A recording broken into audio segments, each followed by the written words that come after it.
अपने जीवन का ध्येय बनाओ और इसके बाद अपनी सारी शारीरिक और मानसिक शक्ति जो भगवान ने तुम्हें दी है उसमें लगा दो। नमस्कार दोस्तों, आज के इस महत्वपूर्ण सत्र में मैं लेकर आया हूं शिक्षण अभिरुचि से संबंधित 68 महत्वपूर्ण क्वेश्चन आंसर। और ये सभी प्रश्न प्रवक्ता भर्ती परीक्षा 2009 और प्रवक्ता भर्ती परीक्षा 2020 के स्क्रीनिंग प्रश्न पत्र में पूछे गए शिक्षण अभिरुचि के महत्वपूर्ण प्रश्न हैं, जो कि आपकी तैयारी, आपके रिवीजन और आपके एग्जाम के पर्पज से आपके लिए काफ़ी महत्वपूर्ण होने वाले हैं। इसलिए सेशन को प्रारंभ से अंत तक अवश्य वॉच कीजिएगा। चलो प्रारंभ करते हैं आज के इस डिस्कशन सत्र को।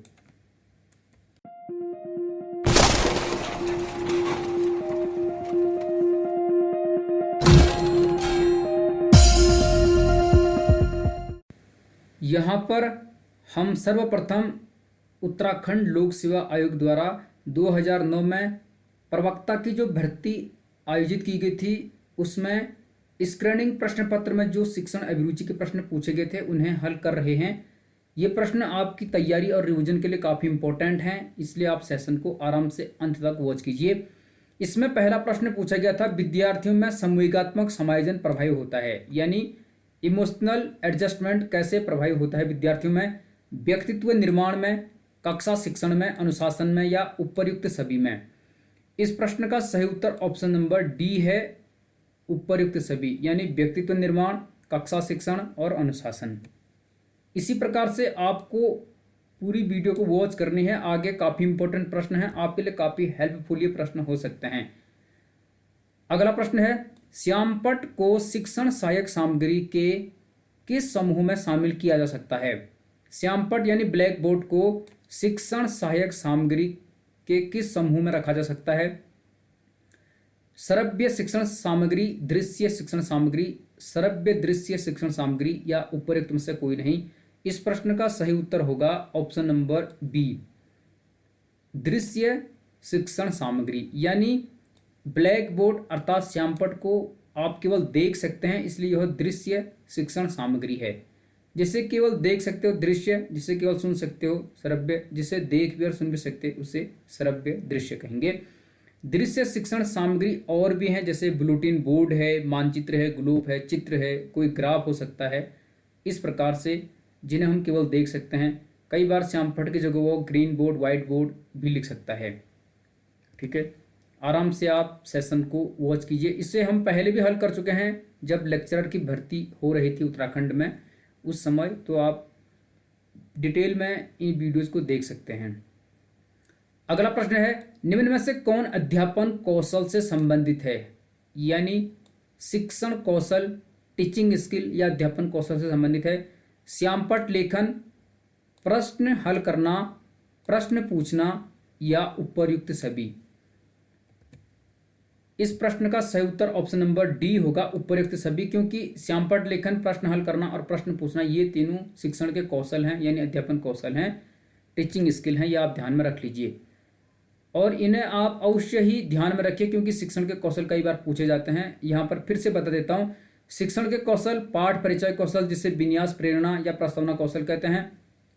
शिक्षण सहायक सामग्री कौशल होता है, उद्दीपन परिवर्तन कौशल होता है, बुझने वाले प्रश्न कौशल जिसे खोजपूर्ण प्रश्न कौशल भी कहते हैं, यानी प्रोबिंग क्वेश्चनिंग आप कह सकते हैं, उदाहरण द्वारा स्पष्टीकरण कौशल होता है, पाठ समापन कौशल होता है, व्याख्यान कौशल होता है जिसे संप्रेषण कौशल भी कहते हैं, व्याख्या कौशल होता है जिसे स्पष्टीकरण कौशल भी कहा जाता है। ऐसे आपको इन्हें ध्यान में रखना है। इसके अतिरिक्त श्यामपट्ट का प्रयोग कौशल यानी श्यामपट्ट कौशल होता है, श्रव्य दृश्य सामग्री का प्रयोग कौशल होता है, कक्षा प्रबंधन का कौशल होता है, छात्रों की भागीदारी में वृद्धि का कौशल होता है, छात्रों के ध्यान देने योग्य व्यवहार को पहचानने का कौशल होता है, मौन एवं अशाब्दिक उद्दीपन कौशल होता है, प्रश्न पूछने का प्रभावी कौशल होता है, यानी प्रश्नीकरण कौशल भी इसे कहते हैं, गृह कार्य देने का कौशल अर्थात जब टीचर बच्चों को होम असाइनमेंट देता है। इसके अलावा नियोजित पुनरावृत्ति का कौशल होता है, दृष्टांत कौशल या जिसे उदाहरण कौशल कहते हैं यह भी होता है, और आखिरी यहाँ पर मैंने रखा है पुनर्बलन कौशल, जैसे सकारात्मक, नकारात्मक और दंडात्मक पुनर्बलन होता है। तो आप इसे अब समझ चुके होंगे। इस प्रश्न का सही उत्तर है ऑप्शन नंबर डी। ठीक है, ऐसे ही प्रश्न को हल करते हैं। और भी इंपॉर्टेंट प्रश्न है, अंत तक वीडियो को वॉच कीजिए। अगला प्रश्न है, जो विद्यार्थी कक्षा में प्रश्न पूछते हैं उन्हें, यानी जो छात्र कक्षा में प्रश्न पूछते हैं उन्हें क्या करना चाहिए? कक्षा के बाद अध्यापक से मिलने की सलाह देनी चाहिए, कक्षा में होने वाले विचार विमर्श में भाग लेने के लिए प्रोत्साहित करना चाहिए, प्रश्न पूछना जारी रखने के लिए प्रोत्साहित किया जाना चाहिए, या स्वतंत्र रूप से उत्तर ढूंढने के लिए प्रोत्साहित करना चाहिए। इस प्रश्न का सही उत्तर ऑप्शन नंबर 3 होगा, प्रश्न पूछना जारी रखने के लिए प्रोत्साहित करना चाहिए। यानी बच्चे को प्रश्न का उत्तर पूछने के लिए मोटिवेट करना चाहिए, ना कि डिमोटिवेट, ताकि बच्चा जो भी संदेह वाले प्रश्न हों उन्हें पूछे जब उसे आवश्यकता हो। इस प्रकार प्रश्न का उत्तर होगा ऑप्शन नंबर सी। अगला प्रश्न है, एक तंत्रीय व्यवस्था में शिक्षण है। एक तंत्रीय व्यवस्था में शिक्षण क्या है? अध्यापक केंद्रित, बाल केंद्रित, प्रधान अध्यापक केंद्रित, या अनुभव आधारित? इस प्रश्न का सही उत्तर ऑप्शन नंबर ए होगा, अध्यापक केंद्रित। यानी टीचर सेंटर्ड एजुकेशन आप कह सकते हैं, एक तरफा शिक्षण कह सकते हैं, जिसमें शिक्षक सब कुछ होता है, जैसे व्याख्यान विधि में। वर्तमान शिक्षा क्या है? बाल केंद्रित है, यानी चाइल्ड सेंटर्ड एजुकेशन है। आप उसे ध्यान में रख लीजिए। अगला प्रश्न है यहाँ पर, इसे भी समझने की आप कोशिश कीजिए। यहाँ क्या पूछा गया है ताकि आप अच्छे से समझ पाओगे। यहाँ पर पूछा गया है, शिक्षा में अध्यापकों की प्रभावशीलता को बढ़ाने के लिए अंतःक्रिया विश्लेषण प्रणाली का विकास किसने किया? तो शिक्षा में शिक्षकों की या अध्यापकों की प्रभावशीलता को बढ़ाने के लिए अंतःक्रिया विश्लेषण प्रणाली का विकास किसने किया? ऑप्शन है फ्लेंडर, रेयान, एमिडोन एवं सिमोन ने, या रिचर्ड ओवर ने। प्रश्न का सही उत्तर है ऑप्शन नंबर 1, फ्लेंडर ने अध्यापकों की प्रभावशीलता को बढ़ाने के लिए अंतःक्रिया विश्लेषण प्रणाली का विकास किया था। समझ गए आप? और इसे इन्होंने किया था 1950 में, यानी 1950 में, और इसका मकसद था शिक्षक के व्यवहार के बारे में अध्ययन करना या बताना। समझ गए आप? अगले प्रश्न की तरफ बढ़ते हैं, आराम से इन्हें वॉच करने की कोशिश कीजिए। अगला प्रश्न है यहाँ पर, नैतिक विकास का एक महत्वपूर्ण सिद्धांत प्रतिपादित किया गया। नैतिक विकास का सिद्धांत किसने प्रतिपादित किया? इनमें से Lawrence Kohlberg, Erich Fromm, Daniel Goleman, या बेंजामिन ब्लूम, यानी बीएस ब्लूम। प्रश्न का सही उत्तर ऑप्शन नंबर 1 है, लॉरेंस कोहलबर्ग ने नैतिक विकास का सिद्धांत प्रतिपादित किया था। इन्होंने इसके अंतर्गत 3 स्तर बताए थे, और उन 3 स्तरों के इन्होंने 7 सोपान बताए थे। ठीक है, ये आप ध्यान में रख लीजिए। पूर्व परंपरागत, परंपरागत और उत्तर परंपरागत, इस प्रकार इन्होंने इन्हें बताया था। और लॉरेंस कोहलबर्ग थे अमेरिका के, इन्होंने नैतिक विकास का सिद्धांत प्रतिपादित किया था। अगला प्रश्न है, चरित्र विकसित होता है संकल्प से, आचरण एवं व्यवहार से, नैतिकता से, उपर्युक्त सभी से? इस प्रश्न का सही उत्तर ऑप्शन नंबर डी है, चरित्र विकसित होता है संकल्प शक्ति से, आचरण एवं व्यवहार से, एवं नैतिकता से। उस समय का जो कंपटीशन था काफ़ी सरल था, प्रश्न का लेवल थोड़ा सा आसान होता था। अगला प्रश्न है, निम्न में से कौन एक शिक्षण तथा अधिगम का स्तर नहीं है? इन चारों में से कौन सा एक शिक्षण यानी टीचिंग तथा अधिगम यानी लर्निंग का लेवल या स्तर नहीं है? विभेदकता, स्मृति स्तर, चिंतन स्तर, या समझ स्तर? इस प्रश्न का सही उत्तर ऑप्शन नंबर 1 होगा, विभेदकता शिक्षण तथा अधिगम का स्तर नहीं है, यानी डिफ्रेंसिएशन इसे आप कहेंगे, यह नहीं है। स्मृति स्तर, जिसे स्मरण स्तर भी लिखा रहता है, चिंतन स्तर, इसे कई जगह प्रावर्तन स्तर भी लिखा रहता है, समझ स्तर कई जगह से बोध स्तर भी लिखा रहता है, यह तीनों शिक्षण तथा अधिगम के स्तर हैं। स्मृति स्तर यानी स्मरण स्तर, इसे कहते हैं हर्बर्ट का प्रतिमान, हर्बर्ट ने दिया है। चिंतन स्तर या प्रावर्तन स्तर यह दिया है हंट ने, और समझ स्तर या बोध स्तर यह दिया है मॉरिसन ने। प्रश्न का सही उत्तर ऑप्शन नंबर ए होगा। समझ गया आप? अगला प्रश्न है यहाँ पर, न्यूपा मुख्य रूप से संबंधित है। न्यूपा क्या है? न्यूपा यानी NUEPA, अंग्रेजी में इसे ऐसे लिखेंगे। तो न्यूपा मुख्य रूप से संबंधित किसी से है? शैक्षिक पर्यवेक्षण से, शैक्षिक एकता से, शैक्षिक नियोजन से या शैक्षिक मूल्यांकन से। इस प्रश्न का सही उत्तर ऑप्शन नंबर सी है, शैक्षिक नियोजन से संबंधित है न्यूपा। और यदि न्यूपा की बात करें तो इसका पूर्ण रूप होता है अंग्रेजी में national institute of educational planning and administration, इसे ऐसा कहते हैं। और अंग्रेजी में मैं बता चुका हूं, हिंदी में कहेंगे राष्ट्रीय शैक्षिक योजना एवं प्रशासन संस्थान। यह शोध पर केंद्रित एक विश्वविद्यालय है जो नई दिल्ली में स्थापित है। इसकी स्थापना 1962 में हुई थी। तो यह शैक्षिक नियोजन से संबंधित है, यानी एजुकेशन प्लानिंग से संबंधित एक शोध पर केंद्रित विश्वविद्यालय है, रिसर्च इंस्टीट्यूट है। अगला प्रश्न है, यशपाल कमेटी 1993 की रिपोर्ट का नाम है आईसीटी इन teacher education, learning without burden, learning through broadcasting या उपयुक्त में से कोई नहीं। इस प्रश्न का सही उत्तर option number B, learning without burden. Yashpal committee या यशपाल समिति बनी थी 1992-93 में। 93 में इसने रिपोर्ट सौंपी। इसके अध्यक्ष थे प्रोफेसर यशपाल और इसकी रिपोर्ट का शीर्षक था लर्निंग विदाउट बर्डन। और इसी के आधार पर 2005 में एनसीएफ आया, यानी नेशनल करिकुलम फ्रेमवर्क आया। उसका जो सूत्र था वह भी यही था, लर्निंग विदाउट बर्डन, यानी बिना बोझ के सीखना या बिना बोझ की शिक्षा आप कह सकते हैं। अगला प्रश्न है, मनोविश्लेषण के जन्मदाता हैं इरिक एवं इरिक्सन, जियां पियाजे, जीरोम एस ब्रूनर या सिगमंड फ्राइड। प्रश्न का सही उत्तर ऑप्शन नंबर डी होगा, सिगमंड फ्राइड ने दिया है मनोविश्लेषणात्मक सिद्धांत। ये आप समझ लीजिए, इस पर हम कई बार डिस्कस कर चुके हैं कई वीडियोज में, ठीक है। अगला प्रश्न है यहां पर, शिक्षण शास्त्र में कंप्यूटर का उपयोग किया जाता है अधिगमकर्ता को प्रेरित करने के लिए, पृष्ठ पोषण प्रदान करने के लिए यानी फीडबैक प्रदान करने के लिए, विद्यार्थी के साथ अंतःक्रिया यानी इंटरेक्शन करने के लिए या उपयुक्त सभी के लिए। प्रश्न का सही उत्तर ऑप्शन नंबर डी होगा, क्योंकि शिक्षण शास्त्र में कंप्यूटर का उपयोग अधिगमकर्ता यानी जो सीखने वाला है, लर्नर है, उसको मोटिवेट करने के लिए, प्रेरित करने के लिए किया जाता है, पृष्ठ पोषण प्रदान करने के लिए किया जाता है एवं विद्यार्थियों के साथ अंतःक्रिया यानी इंटरेक्शन करने के लिए किया जाता है। प्रश्न का सही उत्तर ऑप्शन नंबर डी है। अगला प्रश्न है, ये प्रश्न आपके रिवीजन के लिए इंपॉर्टेंट हो सकते हैं। यहां पर पूछा गया है, निम्नलिखित में से कौन सा कंप्यूटर का दिमाग है? मस्तिष्क ऑफ कंप्यूटर, प्रोग्राम नहीं है, मेमोरी नहीं है, हार्ड डिस्क नहीं है, इसे कहते हैं सीपीयू यानी सेंट्रल प्रोसेसिंग यूनिट को कंप्यूटर का दिमाग कहा जाता है।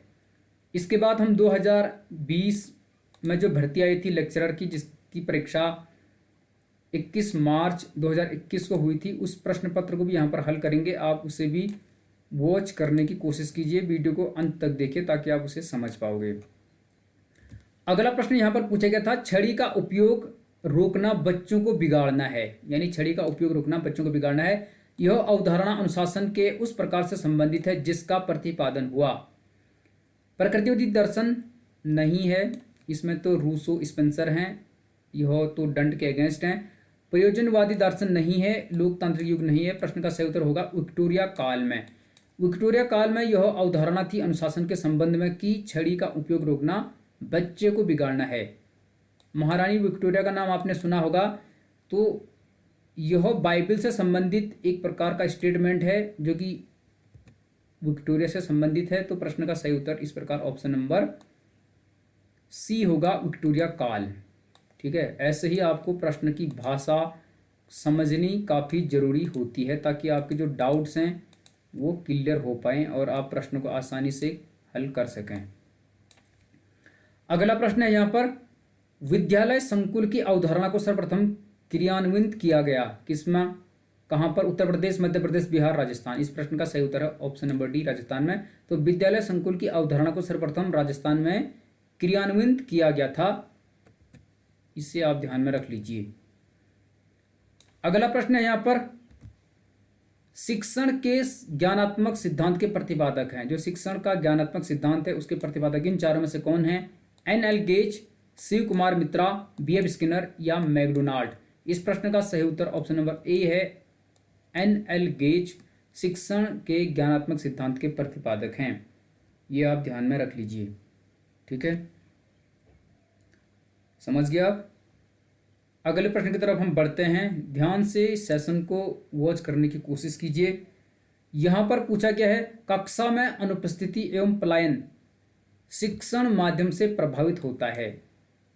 कक्षा में अनुपस्थिति एवं पलायन, यानी बच्चे कक्षा में अनुपस्थित रहते हैं, पलायन करते हैं, तो यह शिक्षण माध्यम से प्रभावित होता है। आप सहमत हैं, अनिश्चित हैं, असहमत हैं? ऊपर से कोई नहीं। इस प्रश्न का सही उत्तर ऑप्शन नंबर ए है, आप सहमत हैं। यानी कक्षा में अनुपस्थिति एवं पलायन का जो कारण है वह शिक्षण माध्यम है, शिक्षण माध्यम से प्रभावित होता है। तो इस प्रकार इससे आप संतुष्ट हैं। इस प्रश्न का सही उत्तर ऑप्शन नंबर ए होगा। ठीक है, ऐसे ही समझने की कोशिश कीजिएगा ताकि आप हल कर सकें प्रश्न को। अगला प्रश्न है यहाँ पर, शिक्षण कौशल के प्रशिक्षण का निर्धारण है। टीचिंग स्किल का जो प्रशिक्षण होता है उसका निर्धारक कौन है? घटक, छात्राध्यापक, पर्यवेक्षक या प्रधानाध्यापक? इस प्रश्न का सही उत्तर है ऑप्शन नंबर ए, घटक यानी कंपोनेंट। शिक्षण कौशल के प्रशिक्षण का निर्धारक है कंपोनेंट यानी घटक। अगला प्रश्न यहाँ पर देखते हैं, हल करने की कोशिश करते हैं। यहाँ पर पूछा गया है, अच्छे संप्रेषण के लिए ब्लैंक है, फिर आवश्यक है। गुड कम्युनिकेशन के लिए क्या आवश्यक है? विचारों की स्पष्टता, नाट्य प्रस्तुति, मध्यम स्वर में बोलना या विराम रहित बोलना। वैसे आंसर की में इस प्रश्न का सही उत्तर ऑप्शन नंबर डी दिया गया था, विराम रहित बोलना, यानी बिना अटके बोलना, बिना पॉज के बोलना।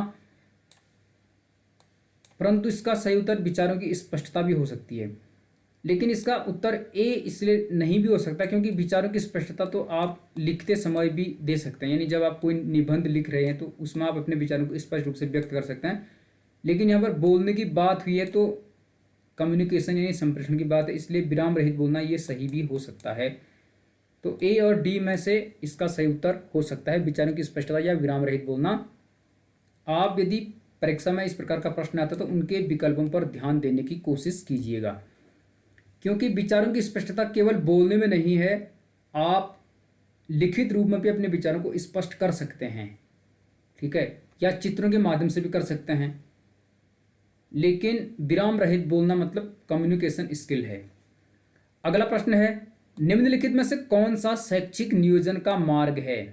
एजुकेशनल प्लानिंग का मार्ग है, मानव शक्ति मार्ग, सामाजिक मांग मार्ग?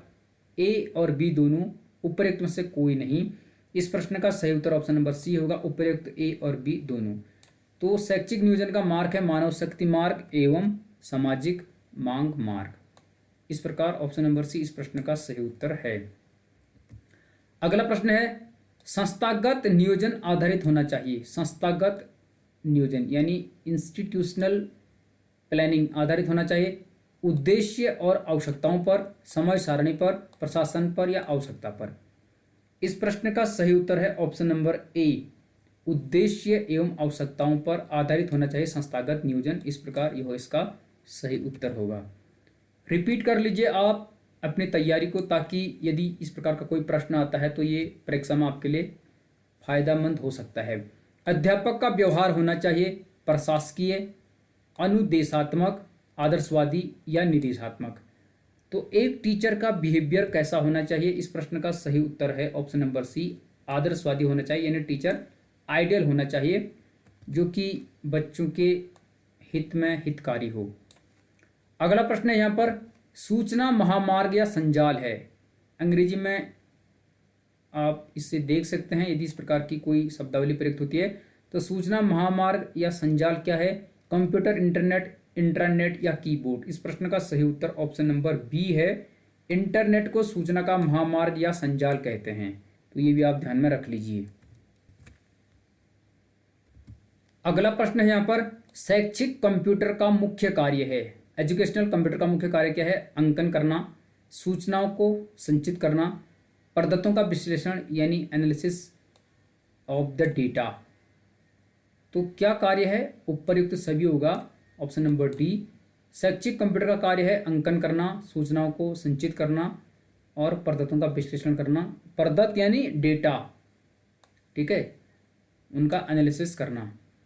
अगला प्रश्न है यहाँ पर, यूनेस्को उपग्रह निर्देशित दूरदर्शन कार्यक्रम का प्रयोग सर्वप्रथम किया गया।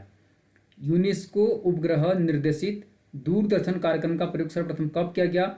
1926, 1959, 1961, 1965। प्रश्न का सही उत्तर है ऑप्शन नंबर डी, 1965 में किया गया था। यूनेस्को संयुक्त राष्ट्र संघ की एक एजेंसी है और इसका मुख्यालय है पेरिस में यानी फ्रांस में। यूनेस्को की धरोहर सूची आपने सुना होगा।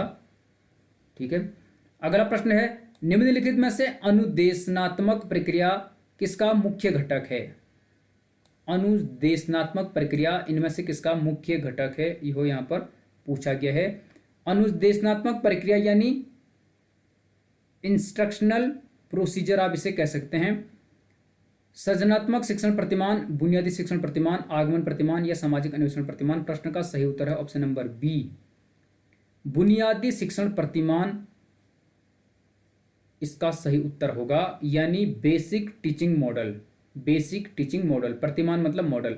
तो अनुदेशनात्मक प्रक्रिया बुनियादी शिक्षण प्रतिमान का मुख्य घटक है। इस प्रकार इस प्रश्न का सही उत्तर ऑप्शन नंबर डी है। ऐसे ही प्रश्न आ सकते हैं, ध्यान से आप समझ लीजिए। अगला प्रश्न यहां पर पूछा गया था, कंप्यूटर आधारित शिक्षण प्रतिमान का विकास किया गया।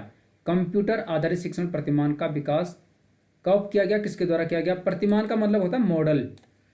गिलबर्ट 1962 द्वारा, स्टोलुरो और डेविस 1965 द्वारा, रॉबर्ट गेने 1965 द्वारा या मैकनेर 1965 द्वारा। इस प्रश्न का सही उत्तर है ऑप्शन नंबर बी, स्टोलुरो और डेविस द्वारा, यानी 1965 में। प्रश्न का सही उत्तर ऑप्शन नंबर बी होगा। अगला प्रश्न है यहां पर, निम्नलिखित में से समूह अधिगम से विद्यार्थियों की कौन सी अपेक्षा होती है? समूह अधिगम मतलब जब बच्चे समूह में सीखते हैं, ग्रुप में सीखते हैं, समूह में लर्निंग करते हैं, तो समूह अधिगम से विद्यार्थियों की कौन सी अपेक्षा होती है? समूह की प्रशंसा प्राप्त करना, कार्य को समान रूप से बांटना, व्यक्तिगत मत की अपेक्षा करना, उपेक्षा करना, पृथक विद्यार्थी को समूह की ओर आकर्षित करना। इस प्रश्न का सही उत्तर ऑप्शन नंबर डी होगा, पृथक विद्यार्थी को समूह की ओर आकर्षित करना। इसका मतलब यह हुआ कि यदि कोई बच्चा है, कोई बालक है जो अकेला रह रहा है, जिसको दूसरों के साथ रहना अच्छा नहीं लग रहा है, तो यदि आप समूह अधिगम करवाओगे, ग्रुप लर्निंग करवाओगे, तो जो बच्चा पृथक रह रहा था, अलग रह रहा था, वह विद्यार्थियों के समूह की ओर आकर्षित होगा, फिर वह क्लास में अच्छे से रह पाएगा। इस प्रकार प्रश्न का सही उत्तर ऑप्शन नंबर डी होगा। अगला प्रश्न है यहां पर, किसी विद्यार्थी के अवांछनीय व्यवहार को सुधारने की सबसे प्रभावशाली विधि है?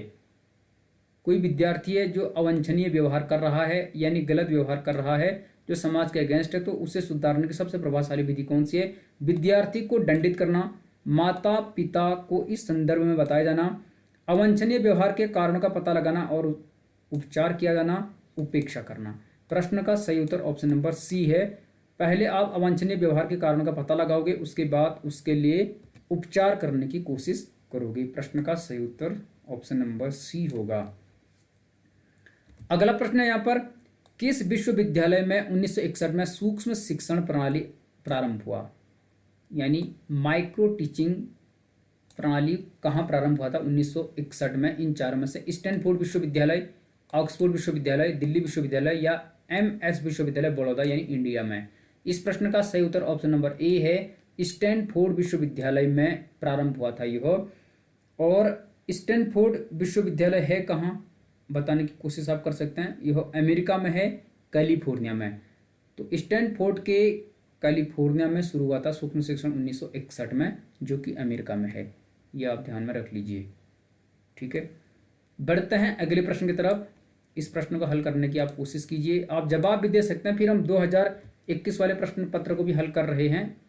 CAI का सही अर्थ है सहायक अनुदेशक की विशेषताएं, कंप्यूटर आधारित अनुदेशन, समुदाय आधारित अनुदेशन या उपयुक्त में से कोई नहीं। प्रश्न का सही उत्तर है कंप्यूटर आधारित अनुदेशन को शॉर्ट में CAI कहते हैं। ठीक है, कंप्यूटर आधारित अनुदेशन यानी कंप्यूटर असिस्टेड इंस्ट्रक्शन। ठीक है, कई बार CAI का ही पूर्ण रूप पूछेगा तो कंप्यूटर असिस्टेड इंस्ट्रक्शन आप इसे कह सकते हैं। अब हम अगले प्रश्न की तरफ बढ़ते हैं। इस प्रश्न को देख लीजिए, यहाँ पर काफ़ी इंपॉर्टेंट है, किससे संबंधित है इसका भी उत्तर बताने की कोशिश कीजिए कि ये किसने कहा होगा। यहाँ पर पूछा है मनुष्य स्वतंत्र पैदा होता है लेकिन सब जगह वह जंजीरों से बंधा हुआ है। पैदा स्वतंत्र होता है लेकिन सब जगह जंजीरों से बंधा हुआ है, यह कथन दिया गया अब्राहम मैस्लो द्वारा नहीं दिया गया। इन्होंने तो अभिप्रेरणा का सिद्धांत दिया है, नीड्स थ्योरी, मांग थ्योरी दी है, आवश्यकता का सिद्धांत दिया है। जीन जैक्स रूसो इस प्रश्न का सही उत्तर होगा। जॉन डीवी नहीं होगा, डब्ल्यू एच किलपैट्रिक नहीं होगा। जीन जैक्स रूसो ने कहा था मनुष्य स्वतंत्र पैदा होता है लेकिन सब जगह वह जंजीरों से बंधा है। जीन जैक्स रूसो ने एक प्रसिद्ध पुस्तक भी लिखी है एमिल नाम की, 1762 में उन्होंने उस पुस्तक को लिखा था। यह फ्रांस जेनेवा के थे।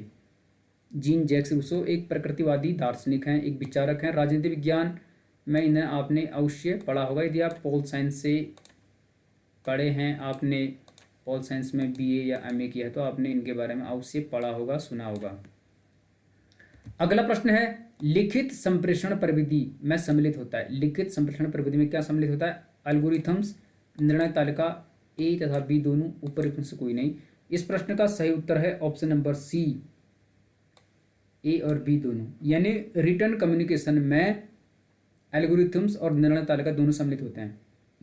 एल्गोरिथम्स में जैसे जब आप किसी कार्य को क्रमबद्ध तरीके से करते हैं, एक के बाद एक आगे बढ़ते हैं, यानी क्रमबद्ध तरीके से आप करते हैं, यह विधि खासकर गणित के विषय में प्रयुक्त होती है। समझ गया? अच्छे से ध्यान दीजिए। अगला प्रश्न है यहाँ पर विद्यालय प्रबंधन का मुख्य उत्तरदायित्व होता है। स्कूल मैनेजमेंट का मुख्य उत्तरदायित्व किसका होता है? प्राचार्य का यानी प्रिंसिपल का, अध्यापकों का, प्रबंधक का या उपयुक्त सभी का। इस प्रश्न का सही उत्तर है ऑप्शन नंबर ए, प्राचार्य का। टीचर का काम क्या होता है? अध्यापक का शिक्षण करना यानी टीचिंग करना। विद्यालय का जो प्रबंधन देखना होता है, विद्यालय का जो मैनेजमेंट देखना होता है, उसका मुख्य उत्तरदायित्व होता है प्राचार्य का, यानी प्रधानाचार्य, प्रधानाध्यापक, प्रिंसिपल या प्राचार्य आप इसे कह सकते हैं। अगला प्रश्न है यहाँ पर देख लीजिए, विद्यालय अनुशासन का मुख्य उद्देश्य है। विद्यालय अनुशासन का मुख्य उद्देश्य क्या है? कर्मचारियों और विद्यार्थियों की सुरक्षा सुनिश्चित करना, शिक्षण के लिए सुचारू वातावरण का निर्माण करना, ए तथा बी दोनों, उपयुक्त में से कोई नहीं। इस प्रश्न का सही उत्तर ऑप्शन नंबर सी होगा, ए तथा बी दोनों, यानी कर्मचारियों और विद्यार्थियों की सुरक्षा सुनिश्चित करना और शिक्षण के लिए सुचारू वातावरण का निर्माण करना। अगला प्रश्न है यहाँ पर भाषा का व्यवहारिक ज्ञान सीखा जाता है विद्यालय में, भाषा प्रयोगशाला में, भाषा शिक्षण में या भाषा अनुदेशन में। तो भाषा का व्यवहारिक ज्ञान कैसे सीखा जाता है? प्रश्न का सही उत्तर ऑप्शन नंबर बी होगा, भाषा प्रयोगशाला में, यानी लैंग्वेज लेबोरेटरी में भाषा का व्यवहारिक ज्ञान सीखा जाता है। इस प्रकार ऑप्शन नंबर बी इस प्रश्न का सही उत्तर है। अगला प्रश्न है यहाँ पर विद्यालय पलायन से अभिप्राय है, यानी विद्यालय से पलायन का मतलब क्या है, जिसे ड्रॉप आउट कहते हैं। विद्यालय में कभी कभार ना आना नहीं, कक्षा से भाग जाना नहीं, उपरोक्त में से कोई नहीं, अब नहीं हो सकता। प्रश्न का सही उत्तर ऑप्शन नंबर बी होगा, हमेशा के लिए विद्यालय छोड़ देना, जिसे क्या कहते हैं, एक प्रकार का अपव्यय आप कह सकते हैं। अपव्यय, जब बच्चा कुछ वर्ष स्कूल आता है और उसके बाद विद्यालय छोड़ देता है हमेशा के लिए, जिससे वह समय और धन का व्यय करता है, खर्च करता है, उसे अपव्यय कहते हैं, यानी हमेशा के लिए स्कूल छोड़ देना अर्थात ड्रॉप आउट, इसी को विद्यालय से पलायन कहते हैं। अगला प्रश्न है यहाँ पर निम्नलिखित में से कौन एक अच्छी समय तालिका का सिद्धांत नहीं है? तो इनमें से कौन सा एक अच्छी समय तालिका का सिद्धांत नहीं है? लचीलापन होना चाहिए, उसमें विविधता होनी चाहिए, प्रयासों का समन्वय होना चाहिए, लेकिन क्रूर शासक यह नहीं है, यानी रूथलेस मास्टर नहीं होना चाहिए, एक प्रकार का तानाशाह यानी डिक्टेटरशिप टाइप का नहीं होना चाहिए, कठोर नहीं होना चाहिए कोई समय तालिका। अगला प्रश्न है विद्यालय अनुपस्थिति व पलायन का कारण है, यानी विद्यालय से बच्चे कब अनुपस्थित रहते हैं, कब वो पलायन करते हैं।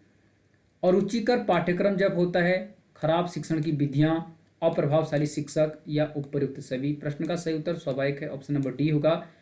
विद्यालय से अनुपस्थिति व पलायन का कारण है पाठ्यक्रम का और रुचिकर होना, यानी बच्चों को जिसमें इंटरेस्ट नहीं है, शिक्षण की विधियां खराब हैं, टीचर इफेक्टिव नहीं है यानी प्रभावशाली नहीं है। इस प्रकार ऑप्शन नंबर डी प्रश्न का सही उत्तर होगा। ठीक है। अगला प्रश्न है यहाँ पर पूछा गया है मानव संसाधन विकास मंत्रालय स्थापित हुआ।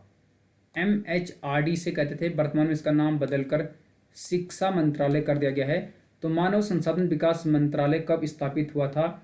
इस प्रश्न का सही उत्तर ऑप्शन नंबर सी है, 26 सितंबर 1985 को इसकी स्थापना हुई थी। ये आप ध्यान में रख लीजिए। और अब इसका नाम बदलकर 2021 में शिक्षा मंत्रालय कर दिया गया है।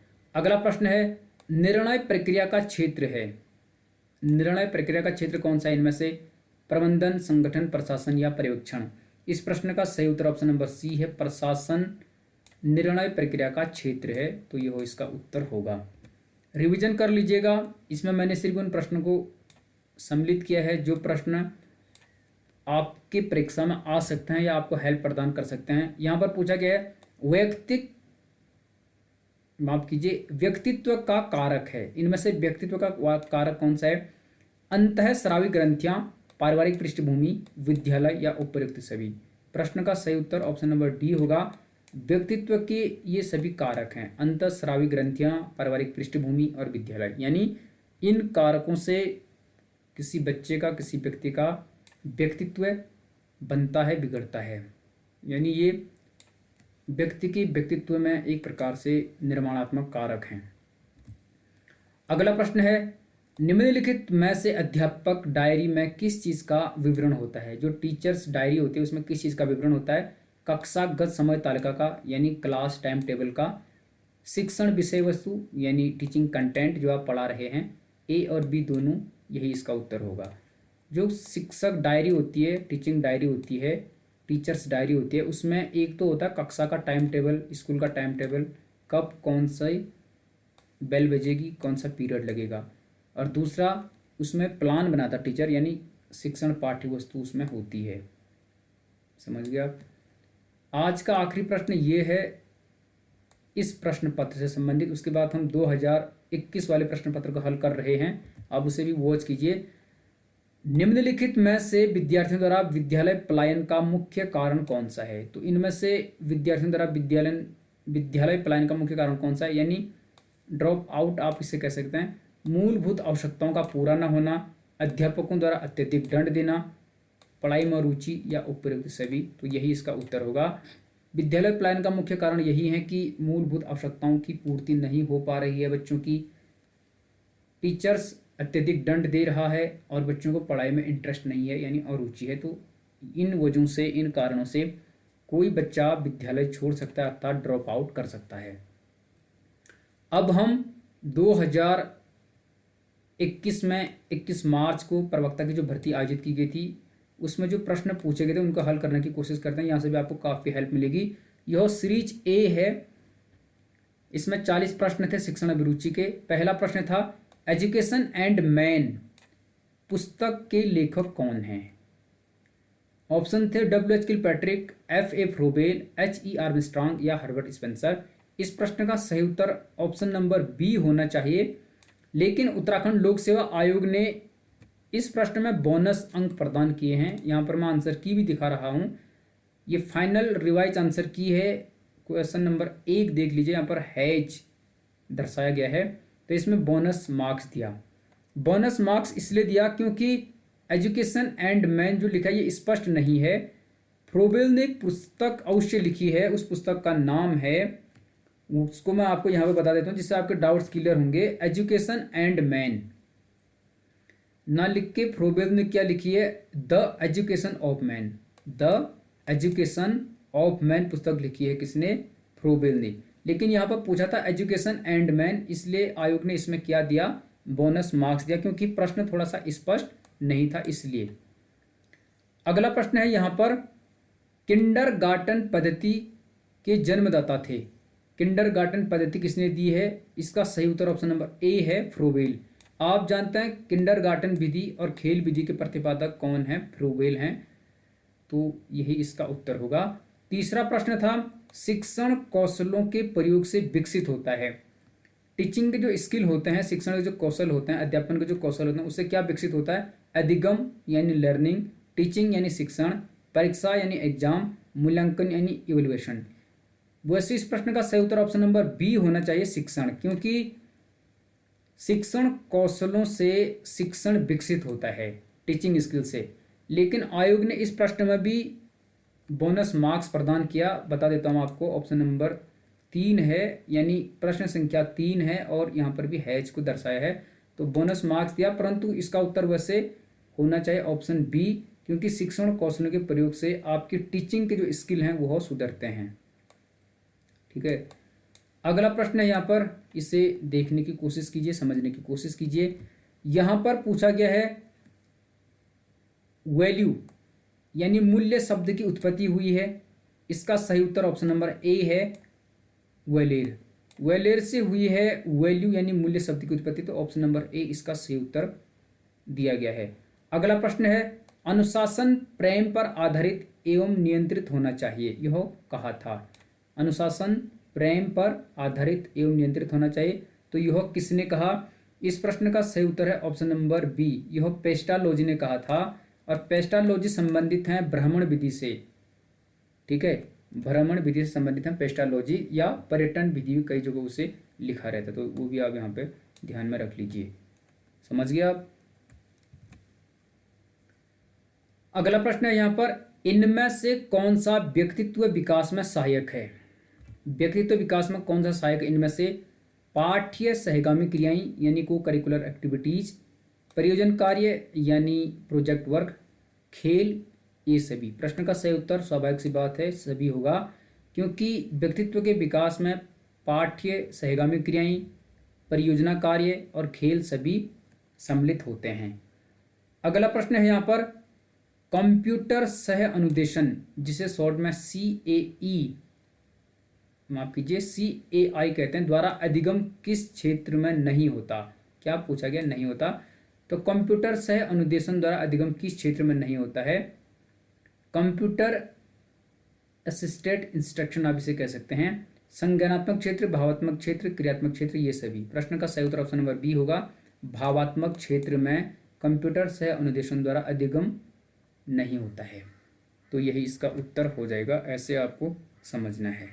ठीक है, अगला प्रश्न यहां पर पूछा गया था, निम्नलिखित में से कौन सी शिक्षण विधि नहीं है, यानी इनमें से कौन सी टीचिंग मेथड नहीं है। देखा जाए तो ये प्रश्न टोटली गलत है, क्योंकि प्रोजेक्ट शिक्षण की विधि है, जिसे परियोजना विधि कहते हैं। प्रदर्शन यानी डेमोन्स्ट्रेशन मेथड, ये भी शिक्षण की विधि है। स्टोरी टेलिंग, कहानी विधि भी शिक्षण की विधि है। ह्यूरिस्टिक विधि, जिसे खोज विधि, अन्वेषण विधि, अनुसंधान विधि कहते हैं, आर्मस्ट्रांग ने दी है, तो ये भी शिक्षण की विधि है। प्रोजेक्ट विधि किसने दिया? किलपैट्रिक ने। लेकिन आयोग ने इसका उत्तर बताया कहानी कथन विधि, यानी स्टोरी टेलिंग मेथड को इन्होंने शिक्षण की विधि नहीं माना। लेकिन कहानी कथन विधि भी शिक्षण की विधि है और कई किताबों में इसका उल्लेख भी है। मैं आंसर की बता देता हूँ, प्रश्न संख्या यह 12 है, 12 को आप देख लीजिए तो आपको भी स्पष्ट हो जाएगा कि ये सीरीज ए है और ये है ऑप्शन क्वेश्चन नंबर 12, तो 12 का सी इसने उत्तर दिया। तो इट मीन्स आयोग की तरफ से कहानी कथन विधि शिक्षण की विधि नहीं है, परंतु देखा जाए तो यह भी शिक्षण की विधि है।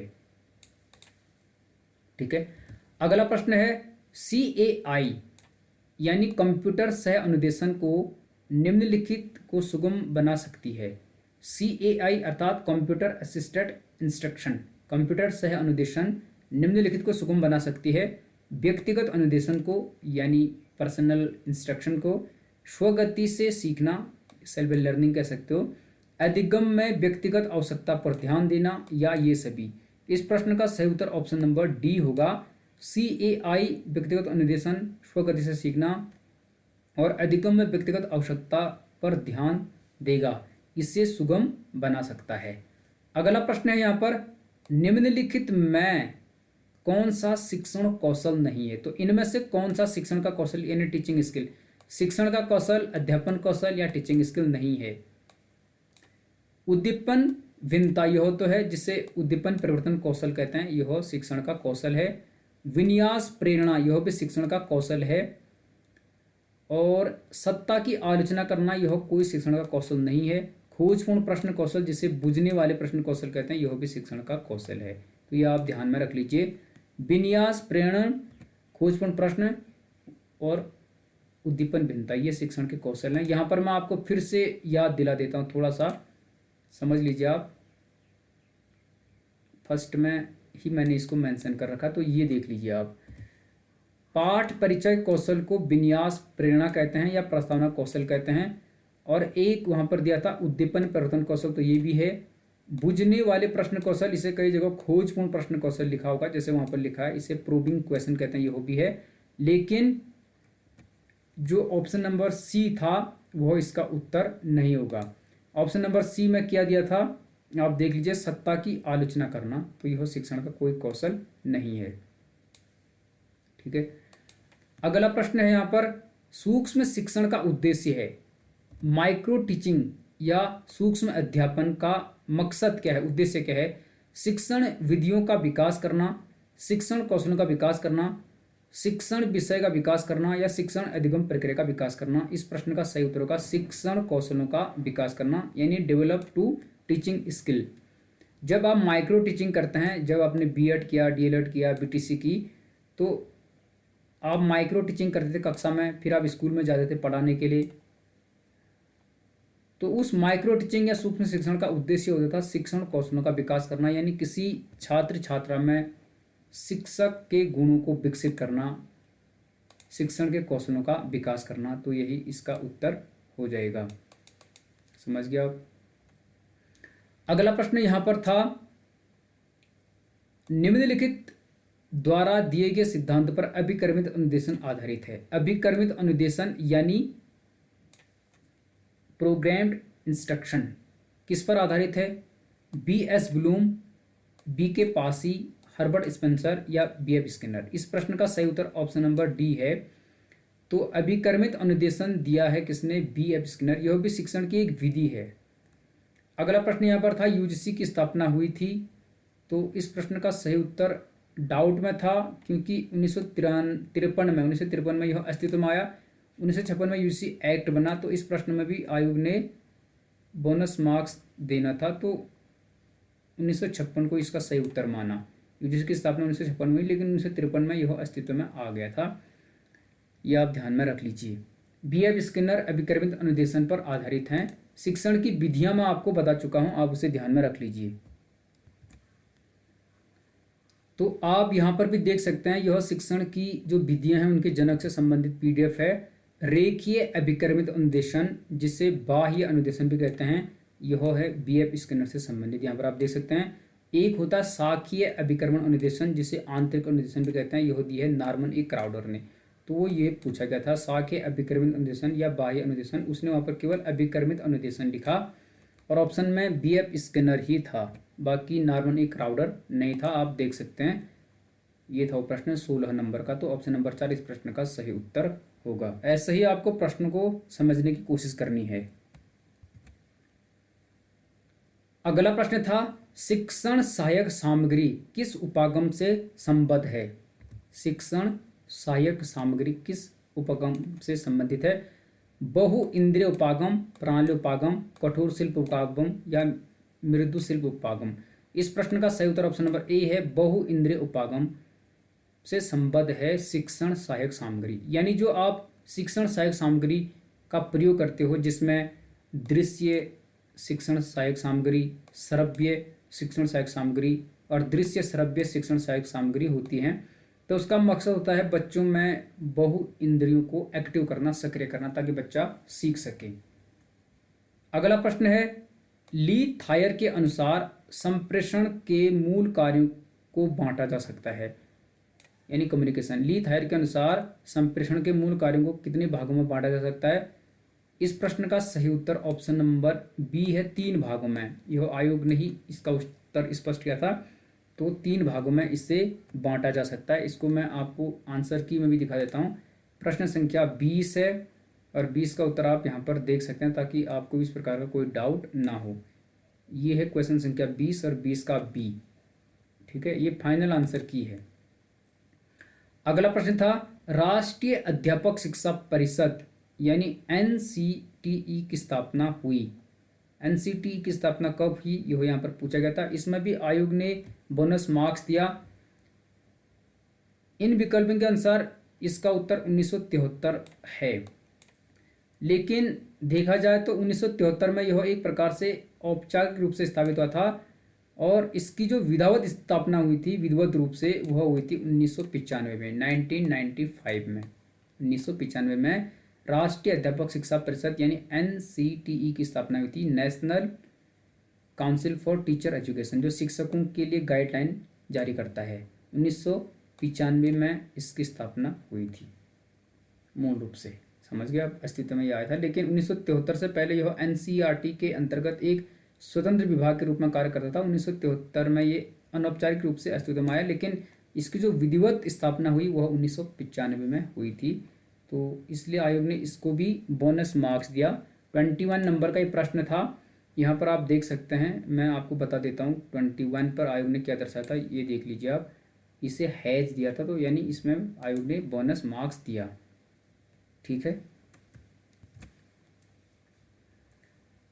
अगला प्रश्न है यहाँ पर, शिक्षण कार्य के मुख्य घटक हैं। शिक्षण कार्य के मुख्य घटक यानी जो टीचिंग वर्क है उसके मुख्य कंपोनेंट घटक कौन है? शिक्षक छात्र अध्यापक, शिक्षक छात्र प्रधानाचार्य, शिक्षक छात्र पाठ्यक्रम, या शिक्षक और छात्र। इसका सही उत्तर ऑप्शन नंबर सी होगा, टीचर स्टूडेंट्स एंड करिकुलम शिक्षण कार्य के मुख्य घटक माने जाते हैं। अगला प्रश्न मूल्यांकन के क्षेत्र हैं, सीमित, असीमित, संकुचित या विस्तृत। प्रश्न का सही उत्तर ऑप्शन नंबर डी होगा। मूल्यांकन के क्षेत्र क्या हैं? विस्तृत हैं, तो इसका सही उत्तर ऑप्शन नंबर डी है। अगला प्रश्न है, निम्नलिखित कथनों में से कौन सा सत्य नहीं है, यानी कौन सा सही नहीं है? शिक्षण एक कला है, यानी टीचिंग एंड आर्ट। शिक्षक प्रशिक्षित किए जा सकते हैं, यानी टीचर्स को ट्रेंड किया जा सकता है। शिक्षक जन्मजात होते हैं, या ये सभी। इस प्रश्न का सही उत्तर ऑप्शन नंबर सी होना चाहिए, जैसे कि होता है। शिक्षक जन्मजात नहीं होते, बल्कि उन्हें तैयार किया जाता है। लेकिन आयोग ने बाद में जो फाइनल रिवाइज आंसर की थी उसमें इस क्वेश्चन को बोनस मार्क्स दिया। 26 का देख लीजिए आप, 26 नंबर का प्रश्न है। तो यहाँ पर मैं आपको बता देता हूँ ताकि आपके डाउट्स क्लियर हो जाएं। ये है 26 और यहाँ पर इसने हैज लगाया है, तो इसमें बोनस मार्क्स आयोग ने दिया है। ठीक है, ये आप समझ लीजिए। अगला प्रश्न है यहाँ पर, शाला दर्पण परियोजना का संबंध है। शाला दर्पण परियोजना का संबंध किससे है? केंद्रीय विद्यालयों से, जवाहर नवोदय विद्यालयों से, राजीव गांधी नवोदय विद्यालयों से, या आदर्श विद्यालयों से। इसका सही उत्तर है ऑप्शन नंबर ए, केंद्रीय विद्यालय से संबंधित है शाला दर्पण। तो इसका सही उत्तर ये हो जाएगा। उस समय इस प्रश्न पर भी विवाद हुए। 34 नंबर का यह प्रश्न है। 34 आपको मैं बता देता हूँ, फिर आयोग ने इस पे कौन से उत्तर को सही दिया है। देख लीजिए 34 का ए, ये है 34 का ए, और यहाँ पर 34 का ए है केंद्रीय विद्यालय से, यानी जो सेंटर स्कूल होते हैं उनसे संबंधित है शाला दर्पण। और जो हमारे राज्य के स्कूल हैं उत्तराखंड के, उसमें होता है शाला सिद्धि। शाला सिद्धि इन विद्यालयों में होती हैं, और शाला दर्पण है केंद्रीय विद्यालय से।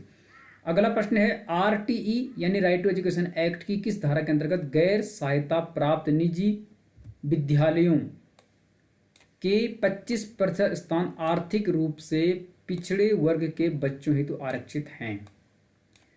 तो राइट टू एजुकेशन एक्ट जो 2009 में आया, उसकी किस धारा के अंतर्गत गैर सहायता प्राप्त निजी विश्वविद्यालयों यानी जो प्राइवेट स्कूल होते हैं उनमें 25% स्थान आर्थिक रूप से पिछड़े वर्ग के बच्चों के लिए रिजर्व होते हैं? तो वह प्रावधान कहाँ पर किया गया है?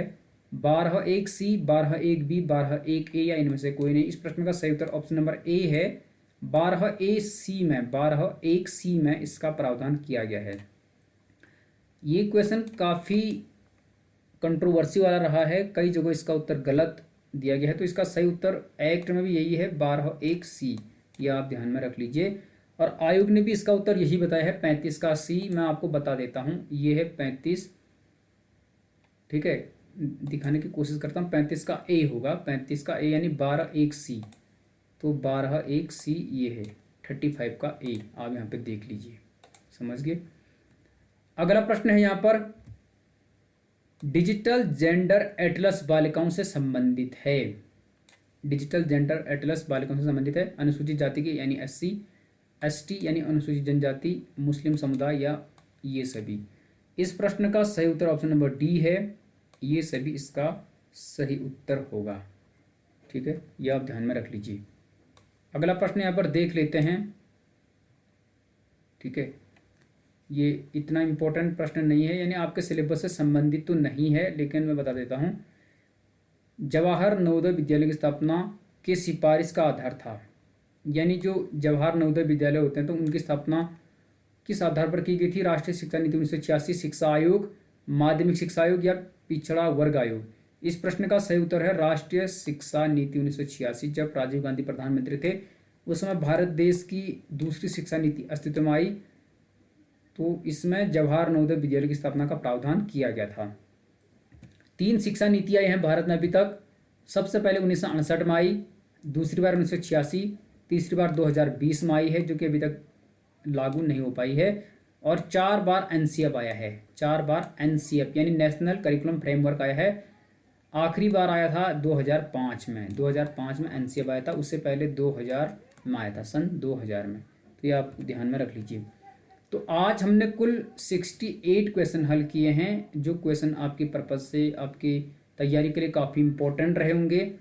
और इसमें हमने प्रवक्ता भर्ती परीक्षा 2009 और 2021 में जो परीक्षा हुई उसमें शिक्षण अभिरुचि के जो प्रश्न पूछे गए थे उनको हल किया है।